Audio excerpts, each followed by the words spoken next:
This Friday, Jamie Lee Curtis and Lindsay Lohan are back to switch things up in Disney's Freakier Friday. Totally, yes. It's an absolute riot, and the only movie that can be described as So much weirder than the last time. What last time? it's the frequel You ready? we've been waiting for.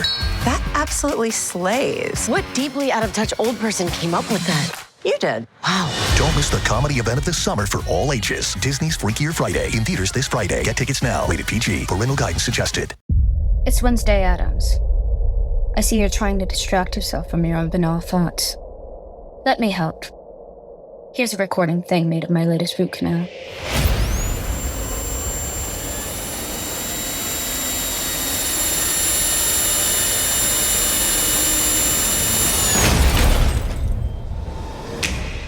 Wednesday Season 2 is now playing only on Netflix. Another switchback. Wait, this isn't the top? Where's the summit? Why am I doing this? At REI Co-op, we believe there are places within ourselves Almost there. You got this. that we find only outside. Wow. This is worth it. We have the gear, inspiration, and advice to help you get there. REI Co-op. Visit rei.com.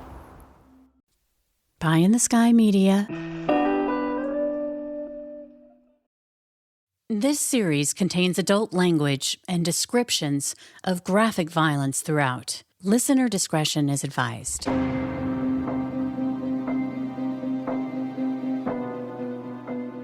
For me, it was the moms that always got to me. Like, and at 2 a.m, in the middle of trial, when you're exhausted and you're trying to balance, you have 3 more hours of work to do, but you have to get at least 3 or 4 hours of sleep to be effective the next day. You just don't think you can turn another page. You think of that mom, it motivates you for sure. Welcome back to Criminal Mischief with Carolyn and Brandon. You're listening to episode 117, Justified. That's one of the few cases where, like that scenario, big burly guy who's motivated to murder a young woman, that ends one way, and that's with her in a ditch or on the side of a road or, on one of those cold autopsy tables. And that was just one of those between Cash the hero dog and her badassery, it has a happy ending. So that is, the world was a better place the second that guy friggin' died. We're going to get to the details of that case later in the show. But first, I want to take you back. More than a decade before, the so-called Dirty John case landed on this prosecutor's desk. Matt Murphy. I'm a former homicide prosecutor at Orange County, California, and author of the newly released Book of Murder. Matt has tried and won a lot of high-profile cases in California, which he chronicles in his new memoir, The Book of Murder. But before he gets into the cases, he gives readers a window into the job. It's an interesting thing, when you do one thing for so long. I was a DA for 26 years, and I spent 21 years in sexual assault and homicide exclusively in a vertical capacity. So Orange County does it a little differently than most DA's offices. Orange County they utilize what is known as a vertical system, which is cases are basically the prosecutors start the night the crime happens or the day the crime happens. So you're assigned a section of the county. So for sexual assault, I had West Orange County, so I had like Huntington Beach and Westminster and those places. So I was responsible for all the sex crimes that took place. And then when I moved into homicide in 2002, I had Costa Mesa, Laguna Beach, Irvine, and Newport, and I was automatically responsible for all of the murders that happened in those cities for the 17 years I was there. So you start at the crime scene, you help the police with warrants, you determine who gets charged with what, when there's enough evidence, you present the case to the first judge, you present the case to the second judge, you do the preliminary hearing or grand jury, and then all the way up through trial. And that was my gig for 17 years. It is super intense. It's fascinating. And I did it for a long time, but I still miss it every day. And Matt explains what it means to him to be a prosecutor. the two criteria for prosecutor filing a case is, one, you subjectively believe the guy did it or the woman did it, and number two, you believe you have a reasonable chance of success in front of a jury. And if you don't have both of those at the same time, as a prosecutor, you can't ethically file charges. So the second part of that is that's a moving goalpost. The better you get, the more experience you get, the more trust you have with your detectives or the judge. You can try and win tougher and tougher cases the longer you stay. Over the years, Matt would hone his skills. And he made the choice to dedicate his life to pursue justice for victims, their families, and society as a whole. The difference between winning and losing, and winning and, of course, achieving justice, is really razor thin. And a lot of times it's just that extra bit of work, that one thought you have in the middle of the night that slam dunks the defense expert, that if you can't convince the jury that they're wrong, you're going to lose. Like, those things, for me anyway, it took pretty much everything I had to give. So yeah, I decided pretty early in my time in homicide that as long as I was there, I was going all in, and I was going to devote myself as fully and completely as I could to those cases and those families. And it wasn't exactly my plan, but next thing I know, 17 years went by, and it was time for me to move on to what was next. In his book, Matt gets pretty candid about how that kind of drive and motivation for justice isn't just intoxicating, but addictive. It takes a tougher and tougher case to get that same sort of buzz, So I was also one of the two cold case deputies in the unit. So I was reaching back farther and farther and doing cases that were thinner and thinner, where you absolutely know the guy did it and you don't want him to get away with it. So I think that's the part that I was kind of, you tapped into that main line, is that when you get to be so good, you better be right. No ego needs to be involved here. You better believe that, because if you're really good, you could put someone away for the rest of their lives. And I liked it that you were confident in the book, but you also kind of tempered that with like, hey, I have a soul, and it's not just about my ego. And I believe that these people did this, because I've just done this true crime genre, and some of the detectives or some of the prosecutors, and you're like, are they really doing it for the right reason? And have they gotten tunnel vision? Well, right. The job of a prosecutor fundamentally is to do justice, not to get convictions. And, that's one of you see this in movies all the time, where there'll be some dastardly murder committed or some terrible crime, and somebody be yelling at the detective like, we need an arrest. And I will usually throw something at my TV right about then, because there's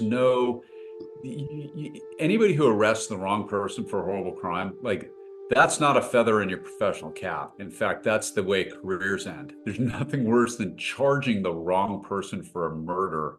And because then two things happen. Number one, nobody wants to prosecute somebody who's innocent, regardless of political pressure or whatever, or media. Like, none of that truly matters when it comes to making that decision. And then the second part is, it means that the real bad guy is still out there, and probably going to do it again. So there's a human and a professional and a legal disincentive to ever doing that. It's about catching the right person, and only charging them when the evidence, again, you are subjectively convinced beyond all doubt as a prosecutor, and that you believe that there's probable cause or reasonable likelihood that you are going to convict. You believe that the evidence itself will be, come out beyond a reasonable doubt in front of a jury. That's the filing standard. Matt made it a part of his job as a homicide prosecutor to go to every single crime scene. Interviewing a detective a couple of years ago, and he made the distinction. No, he wasn't a detective. He was the prosecuting attorney, and he was like, I always went to my crime scenes. And that's not always the case, because the way that he kind of put butter on it was like, this is unusual and gives me a better advantage, and that doesn't always happen. So you went to every single crime scene. Yeah, he's absolutely right. Like, you as a prosecutor, you're not required to go, but if you're dedicated to it, you're going to go. You will never attend a crime scene where you don't see something that you won't use in closing argument. And it is, I think it's critically important. I would always train the young prosecutors that came into the unit or the DA's office, especially on the important cases where the crime scene matters. the attending it. Like I had one, it was a 7-Eleven murder. Poor clerk got murdered by two skinheads. I talk about that in the book. And that was one where I went to do the warrants, and we were waiting for the night judge to sign it. And it was the coldest night I can ever remember in Southern California. And these knuckleheads, after committing the murder, to change their appearance, they ran off into the night and they stripped off their jackets and their outer layer of clothing. So there's this trail of evidence. And we find one of them hiding in the bushes with shorts and a t-shirt. Now, just on cold two-dimensional paper, the police dog found him in the bushes at 3 a.m, and he's dressed accordingly. But when you're there, there was, when it came down to arguing that, it's like, ladies and gentlemen, it was 32 degrees in Southern California. Nobody in the entire region of Southern California was in shorts and a t-shirt. Like, you can sell it and the jury never knows that you're there. But whoever that person was you interviewed, they're absolutely right. You got to go to the crime scene. You'll always see something that stands out that will be important in the jury trial. And finally, Matt shares what truly has motivated him to dedicate his life to the pursuit of justice. I follow a guy on Instagram. I saw him. He did a post the other day. He's a military guy, and he had a shirt on that said, "I exist out of spite." And it's kind of like the same thing as a prosecutor. Like, you exist to stick it to those guys, because the first thing I would always do after filing charges is I would meet with the families. And I don't know what it is about, the moms in particular for me, when you are the lifeline to justice, as corny as that might sound, for a mother whose child was murdered for, money for meth or sexual gratification or stupid bar fight, whatever it is, and you've got some a-hole who killed another human being and there's different kinds of murder. We talk about that in the book, the taxonomy of murders, the different, child abuse is different than a conspiracy to kill for money, which is different than a bar fight and different than a gang murder. But at the end of the day, there is a mother who's lost their kid. And when you meet with those people, you understand, when you go to the scene and you see the poor dead victim, and then you meet with the parents. My old boss, Lou Rosenblum, used to say that you can always see the soul of your victim reflected in the eyes of those who love them, which is it's a heavy duty thing. And when you see a dead person, it's one thing. When you meet that person's mother at the apex of their grief, you bear a really significant responsibility, and a lot of that is you want justice. You want to make sure the guy who did it didn't get away with it, and that is hugely motivating. And I'll tell you, another layer of that is if you attend the postmortem examination and you see what happens when that person's little girl or little boy is literally dissected for forensic purposes in front of your eyes. And whatever the motivation is for murder, it's called, there's plenty of times where people can lawfully kill each other. And there's plenty of people that deserve to get killed, depending on the circumstances. Like, somebody that breaks into somebody's house in the middle of the night, sorry, California says that's good shooting, as does almost every other state. So there's certainly circumstances where homicide, which just means one human killing another, is justified. Which brings us back to the case of Dirty John. In 2014, Deborah Newell was 59 years old, and she was living her best life in Orange County. She had built a very successful interior design business. She was the mother of 4 adult children and had been divorced as many times. Deborah had worked hard, and she could buy just about whatever she wanted and do just about whatever she wanted. But what she really yearned for was someone to share her life with. She craved companionship and romantic love, which is why she waded into the waters of online dating, began scrolling through profiles, and early on, it was pretty obvious there were a lot of frogs. The necessary work that would hopefully lead to her Prince Charming. But what she should have been worried about were the sharks. This is a really good cautionary tale for all these people, men and women, that are, and everybody's dated online if you're single in the last 10 years. I've certainly done it, like we all have. And I've had horrible experiences too, but, and good ones. When Deborah landed on John Meehan's profile, he appeared to be her ideal man. He loved animals and children. He was an anesthesiologist who had worked with Doctors Without Borders in Iraq. And yes, he was handsome, at over 6 feet tall, and in great shape. What she didn't know was that his entire profile had been curated for women like her. Women of a certain age who had money and were looking for a successful, highly intelligent man to sweep them off their feet.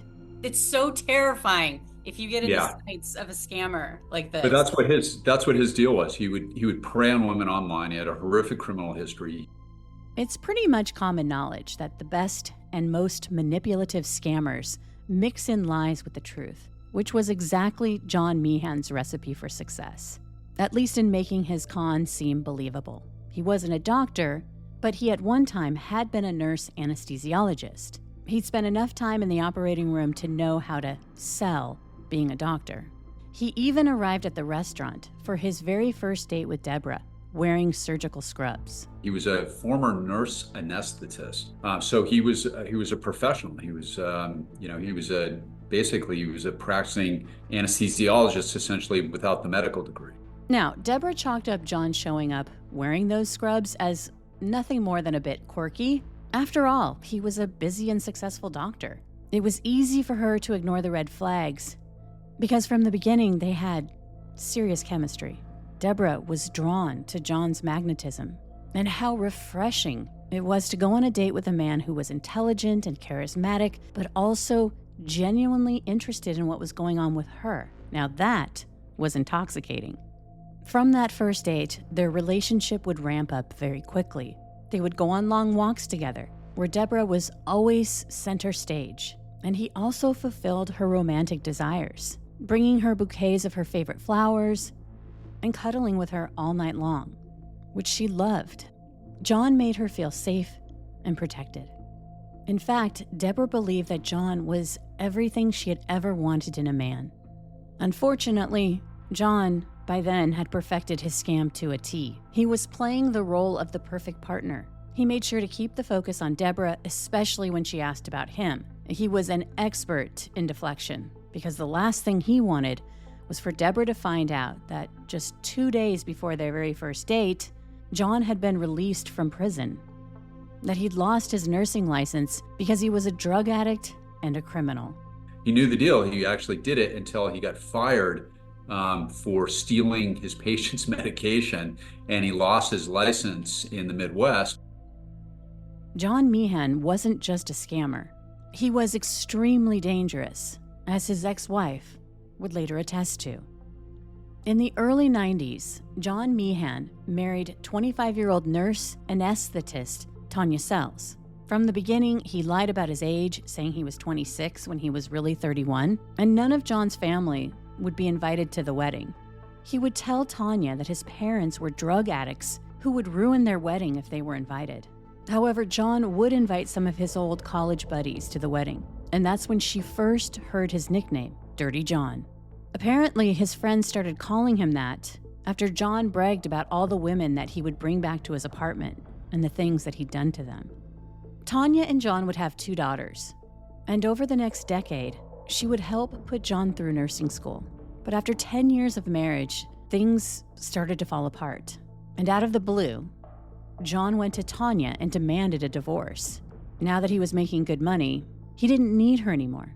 He also wanted to cut off contact with his daughters. A blindsided Tanya had no idea where this was coming from, which is why in July of 2000, she did something she'd never done before. She reached out to her mother-in-law, Dolores, something John had told her never to do. It was then that Tanya learned the truth, that John had lied about his age, his full birth name, even his birth date, and that he had a drug charge against him in California. That lying was something that John had perfected as a child.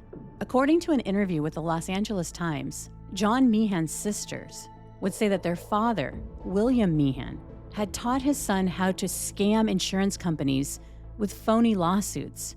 He learned the art of jumping in front of moving cars to then file a claim. He would put glass in his food at restaurants to then extort the owner, among other frauds. He also learned from his father how to hold a grudge and the importance of getting even. Hey, Criminal Mischief Nation.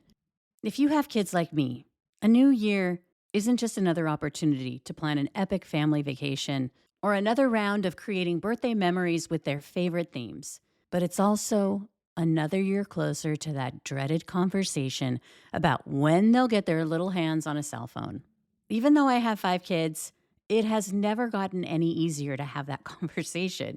But with my youngest kid, I've discovered that there's a less nerve-wracking way to introduce him to a phone with Gab. Gab is the leader in safe phones and watches for kids, teens, and tweens.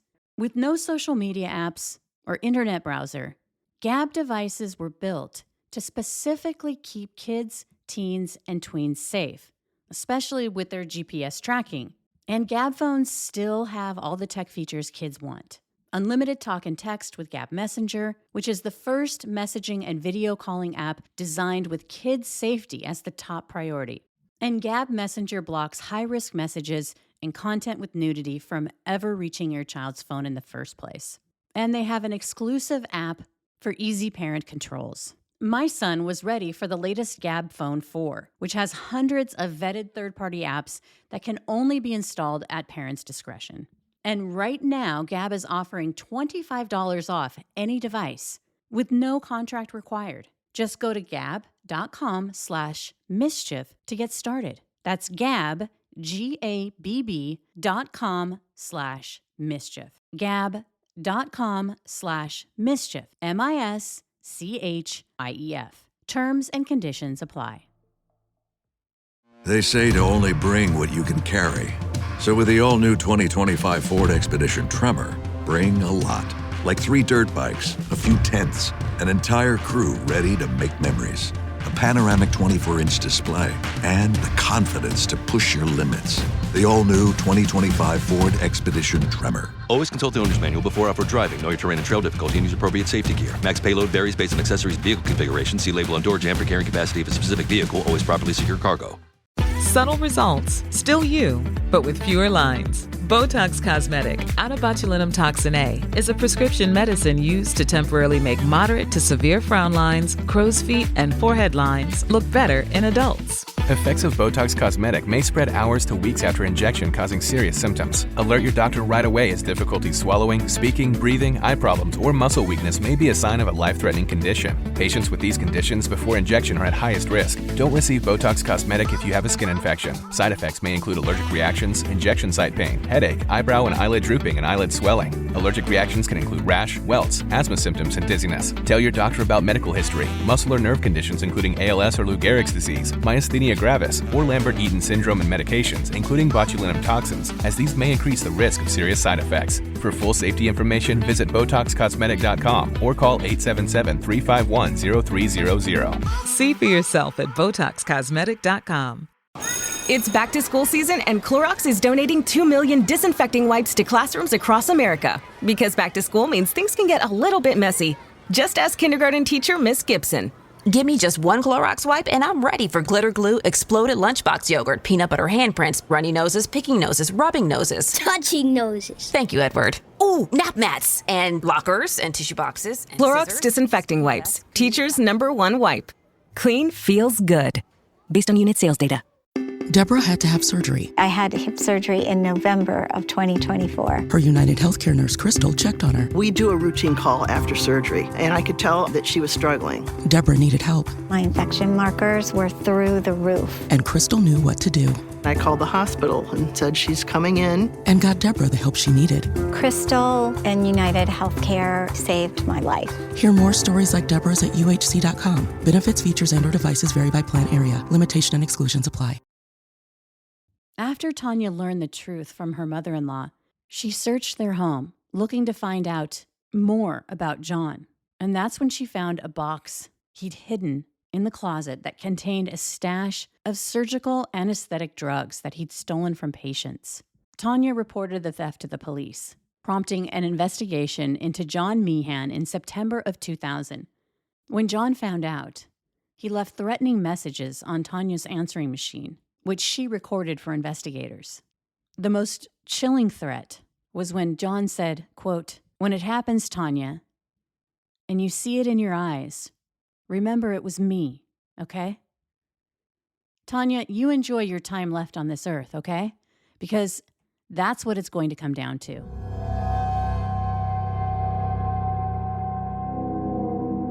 John would receive a suspended sentence on a menacing charge for those threats against Tanya.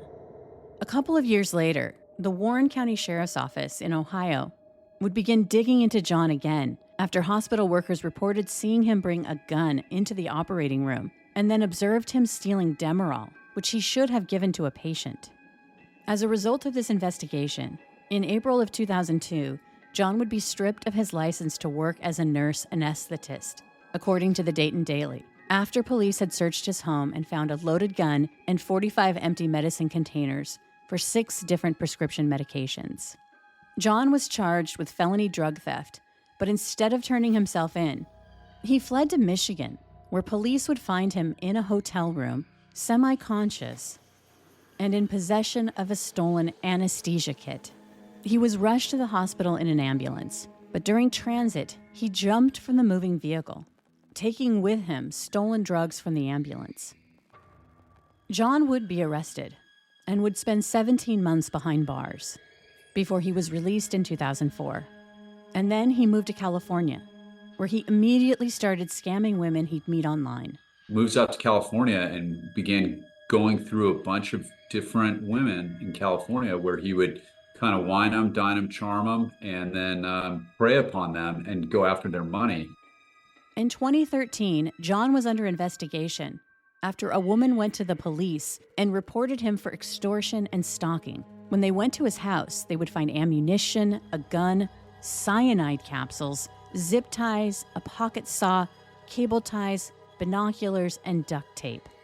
He was arrested and would eventually plead guilty to possession of a firearm. He was a convicted felon, as well as stalking and extortion charges. John would be released from prison in early October 2014. 2 days later, he met Deborah Newell on an online dating site.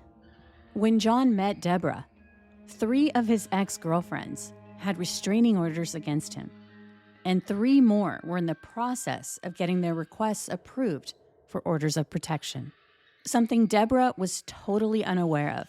At the time, she thought she had met the man of her dreams, and when he asked her to marry him 2 months into their courtship, when they were in Las Vegas, she said yes.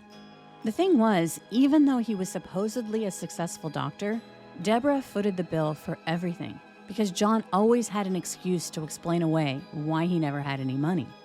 And Deborah didn't press the issue because she'd never been happier. He took care of everything for her, ran her errands, paid her bills, with her money, of course. He even went with her to her doctor's appointments. But Deborah's daughters were not happy with her relationship with John. From the beginning, they were suspicious, especially when they found out that he didn't have a car, and they were repulsed when they saw him driving their mother's car. It solidified their belief that he was mooching off of her and that she was too blind to see what was so obvious to them. But by this time, John had begun controlling every aspect of Deborah's life and her money. And in the months following their marriage, John's facade was cracking. But Deborah didn't want to admit to herself that he was a liar. By that time, she'd already experienced his temper. The family hired a private investigator, and in 2015, Deborah was presented with court documents that showed that John had gone to jail multiple times. She saw all the restraining orders that had been issued against John, and how he was a drug addict who'd lost his nursing license. Deborah would move out of their waterfront apartment when John was in the hospital getting back surgery, but eventually reconciled with John, and they moved back in together. John continued to manipulate and exert coercive control over Deborah, isolating her from her daughters. Finally, Deborah realized she made a mistake. She saw John for what he was and got the courage to tell him that she wanted out, that she wanted a divorce. And like so many other women, she would file a restraining order against him. However, an Orange County judge would deny it, saying there was no immediate threat because at the time, John had moved to Nevada and had never physically harmed her. And that's when he began stalking Deborah and members of her family in earnest, threatening them. In June of 2016, her Jaguar was stolen from its parking spot at work, and surveillance footage would show that it was John who had taken it. The car was found a block away. He doused the inside of the vehicle with gasoline and lit it on fire. Losing control of Deborah and her money would push John over the edge, and he would have his revenge. In August of 2016, 25-year-old Tara Newell, Deborah's daughter, drove into the parking lot outside of her apartment building. She opens her car door and out jumps her faithful dog, Cash, and she follows right behind him. Once outside of the vehicle, she is ambushed from behind. She stares into the man who's glaring at her with hate-filled eyes as he says, "Do you remember me?" It was a really nice young woman named Tara Newell who was walking her dog Cash in the city of Newport Beach and came back to her apartment complex and was walking through the parking lot. And a big giant dude jumps out of a van and he's got a knife and he stabs her multiple times and tries to drag her into this van. And it was her stepdad, John Meehan, famously known as Dirty John. He tries to push Tara into his vehicle as she continues to wrench free from his grip. When she screams, he shoves his hand over her mouth. And it was then that she bit him as hard as she could. And in that struggle, they both fall to the ground. And Cash the dog starts biting into John's ankles. If anybody wrote this scene in a movie, nobody would believe it. And basically, Cash the dog bites him. He loses his focus on her. And this guy weighs about 235 pounds, super athletic, big guy. Tara might weigh 110 pounds soaking wet. That day, Tara just happened to be wearing heavy-duty rain boots, the kind with a really thick tread on the bottom, and she's able to kick the knife out of John's hand. Without hesitation, she knows what she needs to do if she's going to survive. Incredibly, as a super fan of the long-running series The Walking Dead, Tara treats John as if he's a zombie. She begins to stab him over and over again, a total of 13 times, which included plunging the knife directly into his brain via his eyeball. The dog bites him. He takes his eyes off of her. She kicks him in the hand, kicks the knife out of his hand, picks it up, and stabs him in the brain through the eye because she watches Walking Dead. And I mean, she stabbed him multiple times. And inside the van, there was a loaded gun. There were zip ties. I think there was handcuffs. There was cyanide. You know, so he absolutely, one of the detectives called it a catch and kill kit.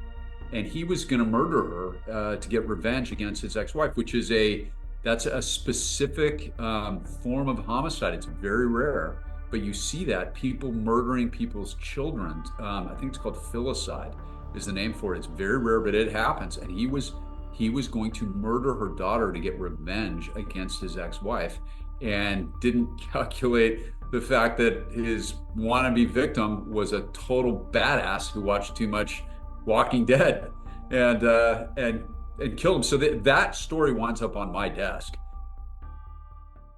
In an interview with ABC News, Tara would say, quote, "The last one was in the eye because that's the softest point of entry. So I wanted to kill his brain, like a zombie, essentially." Both Tara and John would be rushed to the hospital.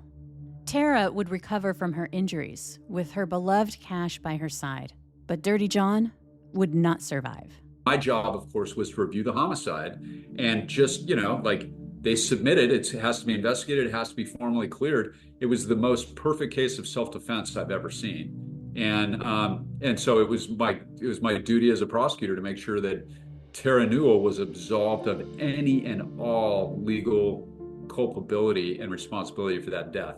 And in the most, meticulous way that I could do that was my job. And in that case, it was not only an honor, it was fun to do that.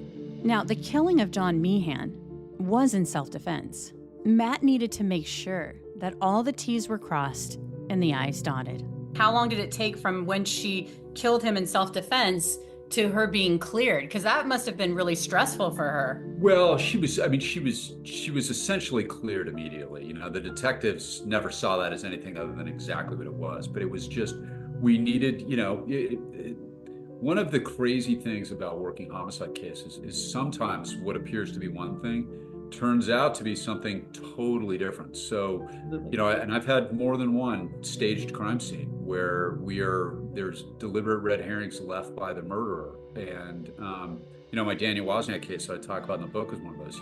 He staged that scene, and Skylar De Leon on the Tom and Jackie Hawks murder showed up with a power of attorney document and bill of sale documents that indicating Tom and Jackie had sold their yacht to him. So you always have to keep a very open mind. So when it comes to the death of a human being like that, you have to be meticulous. You have to go through, you have to investigate the whole thing. And so it's a process, and it appeared that it was a perfect case of self-defense.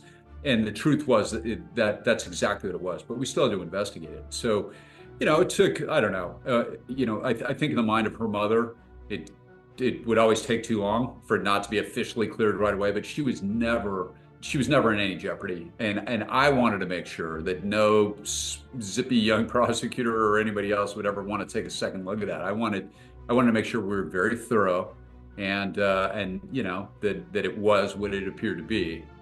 Looking into John Meehan's past, investigators would find at least 50 victims who'd made extortion and stalking accusations against him. And she did what nobody else, between all the judges and the criminal protective orders and the restraining orders and the authorities everywhere, couldn't do. And she ended this reign of terror.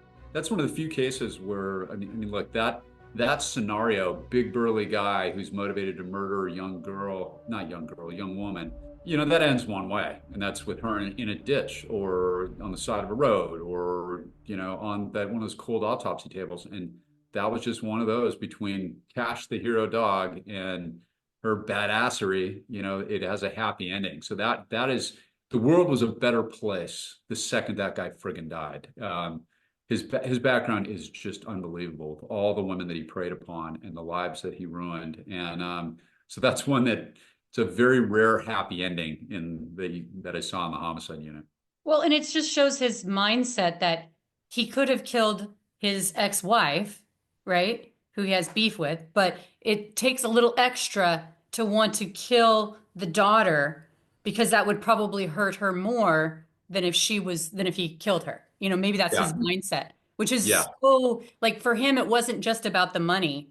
It was about, coercive control and power and just sick, basically. But that really shows that. So I think I totally agree with you. And I'm sure that it felt really good to kind of see something positive happen from such a horrific case, Yeah. Well, and he died like a zombie on Walking Dead. Knife through the eyeball.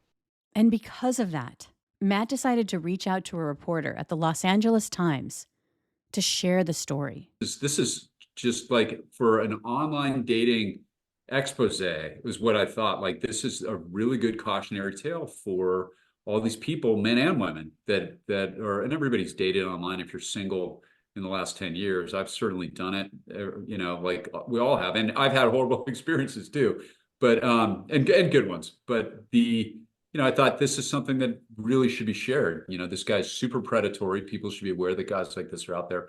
So, and my reporter friend at the Register flaked on our lunch, and I had another buddy at the LA Times, Chris Goffard. So I invited him, and Chris Goffard, I figured he'd write an article about it, and he turned it into the international, I think there's like 40 million downloads. I had no idea that they would become the sensation that it did. And of course, Eric Bana and Connie Britton made that TV movie out of it on Bravo and turned into this huge sensation. Matt was referring to the Bravo TV series Dirty John. It was interesting hearing him talk about the backstory of the Dirty John podcast and TV series, which were huge hits. My involvement, I got all the sliders I could eat at the premiere, and that was it. I think everybody hit a home run on that except for me. That's why I know. I was like, all this from your connection to this reporter. I mean, that's like, I think obviously you were doing it for the right reasons, which is to warn people, because you absolutely did it in your book too. You had like 10 or 11 words of wisdom for, a woman who's in a relationship, like, to get out. Which is why I highly recommend Matt Murphy's new memoir, The Book of Murder, which chronicles his biggest cases, including his work on the dating game killer, Rodney Alcala. That investigation was also recently featured on a TV series.